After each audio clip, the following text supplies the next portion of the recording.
Today is part 2 of our review of the Hydrogen Council's 2023 Hydrogen Insight Report. I'll go through the second half of the report and give you my takeaways on today's Hydrogen Podcast. So the big questions in the energy industry today are, how is hydrogen the primary driving force behind the evolution of energy? Where is capital being deployed for hydrogen projects globally? And where are the best investment opportunities for early adopters who recognize the importance of hydrogen? I will address the critical issues and give you the information you need to deploy capital. Those are the questions that will unlock the potential of hydrogen, and this podcast will give you the answers. My name is Paul Rodden, and welcome to the Hydrogen Podcast. Okay, welcome back everyone on our second half coverage of the Hydrogen Insights for 2023. In the last podcast, I covered the press release and the first couple of exhibits. Now I want to dive into the second half of the exhibits and give my overview on their insights. And so starting up with Exhibit 10, 3 million tons per year clean hydrogen capacity has passed FID, with North America and China leading.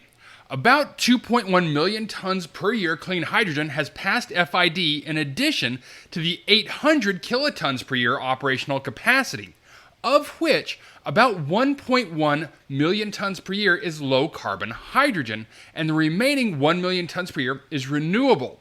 Since the previous publication, the volumes of low carbon and renewable hydrogen have grown notably, with about 400,000 tons per year of each technology having passed FID.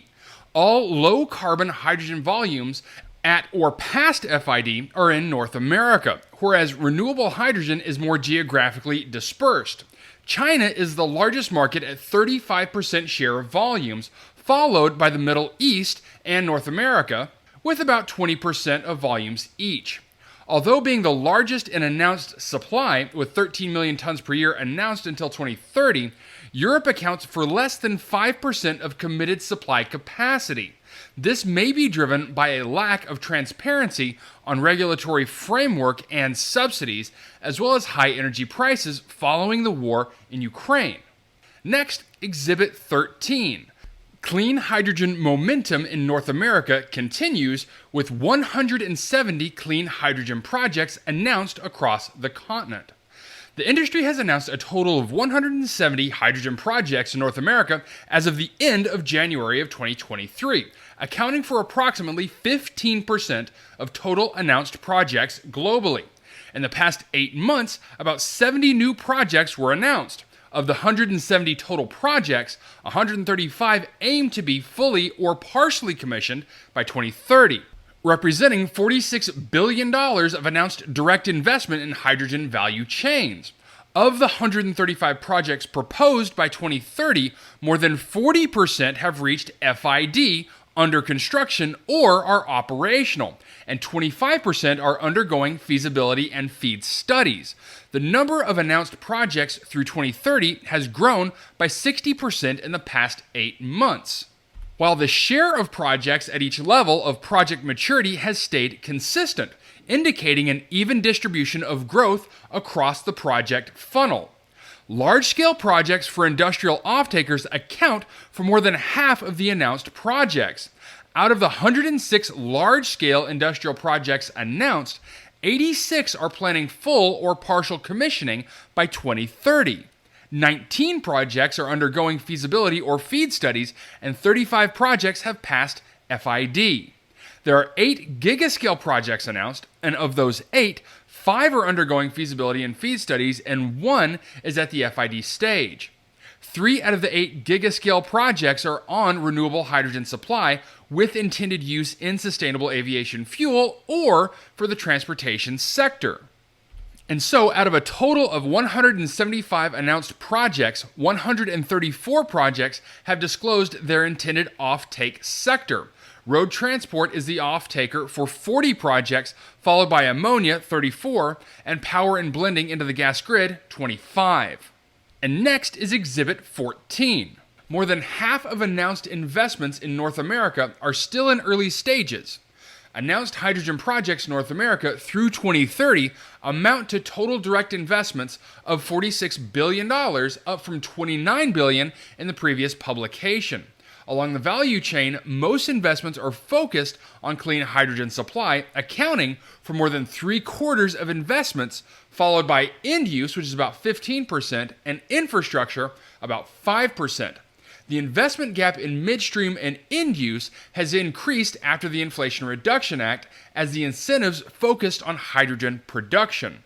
Committed investments, or projects already at FID or beyond, account for 20% of investments in North America compared to only 7% for the rest of the world. This could be due to the fact that almost 3/4 of North American projects are low-carbon projects, compared to 20% across the rest of the world. The value chain for low-carbon hydrogen production is more mature than for renewables, and the projects tend to be larger.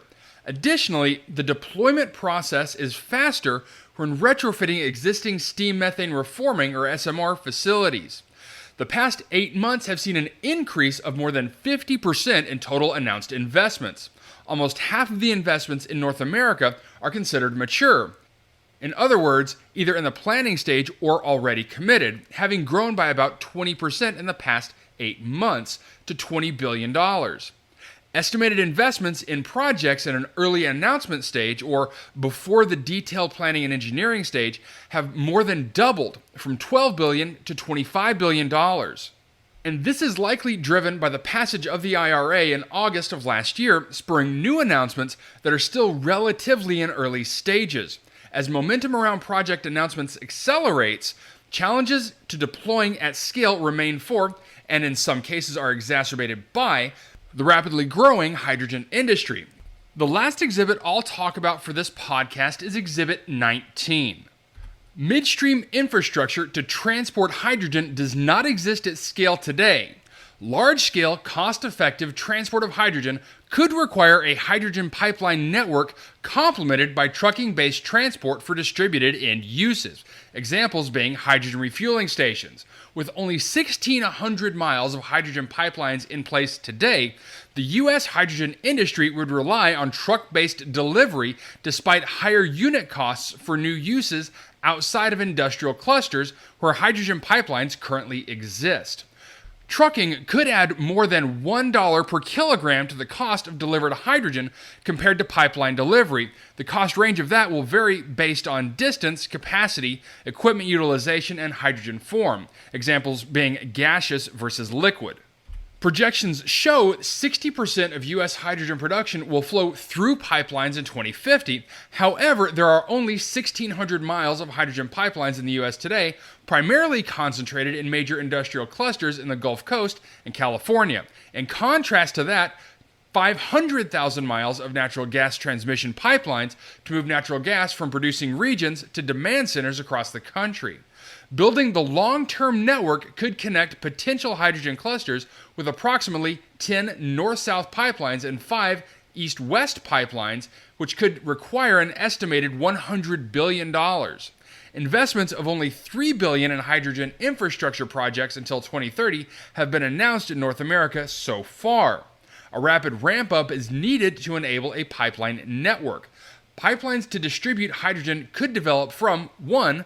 Retrofitting the existing natural gas pipeline, which could require both infrastructure upgrades to enable the existing natural gas pipeline to accommodate hydrogen molecules and the phasing out of existing natural gas transport in order to use the pipelines for hydrogen. The U.S., unlike Europe, does not have many places with parallel natural gas pipelines running the same routes, making pipeline retrofits a less viable option for most of the U.S. as compared to Europe. Or 2, building new pipelines may be more feasible than retrofits in the U.S. However, new pipelines face their own potential challenges, primarily permitting.